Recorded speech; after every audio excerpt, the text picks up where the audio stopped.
Establishment कहती है कि आए मुज़ाकरात करें, बात करें, बैठें आप हुकूमत वक्त के साथ, और हुकूमत वक्त के साथ जो है अफ़ाम व तफ़हीम के साथ आप अपनी शरंगेज़ी को छोड़ें, आप अपनी फसाद दंगा की सियासत को छोड़ें और मिल के अनाने हुकूमत जो है वो आप चलाएं, और आप खैबर पख्तूनख्वा में या जहाँ भी मरकज़ के अंदर जो आपके जायज़ मुतालबात हैं वो मानें। और ये गर्दान बंद करें कि जनाब 9 मई के मरकज़ी मुल्ज़िमान को जो है वो रिहाई दी जाए। ये नहीं होगा। ये मैं आपको बड़ा वाज़ेह बता रहा हूँ। मैं आपको अभी जो पहले अच्छा। बात कर रहा था ना, फ़ौज की बस हो गई है। आप यकीन माने कि बस हो गई है। और अगर इसके बाद मज़ीद उनको जो है आपने दीवार से लगाया, बड़े ही भयानक होगा। इस बार जो होगा ना, बड़ा भयानक होगा। ये बातें बिल्कुल कहना गलत है कि जनाब मार्शल लॉज नहीं लग सकते हैं। क्या अभी थाईलैंड में नहीं लगा?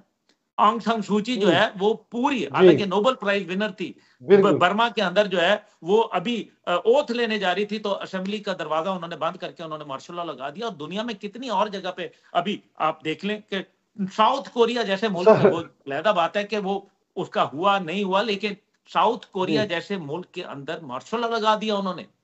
मैं आपको ये बता रहा हूं कि हालात बिल्कुल फर्क नहज के ऊपर चल रहे हैं।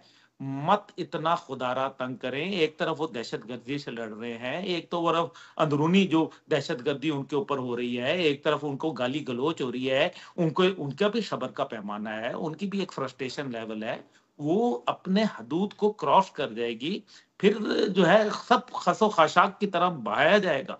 फिर ना अमेरिका के साथ कोई यारी को कोई देखेगा, और ना किसी सऊदी अरब की कोई पूछेगा, और ना किसी खिते के अंदर वो फिर पाकिस्तान की बात करेंगे।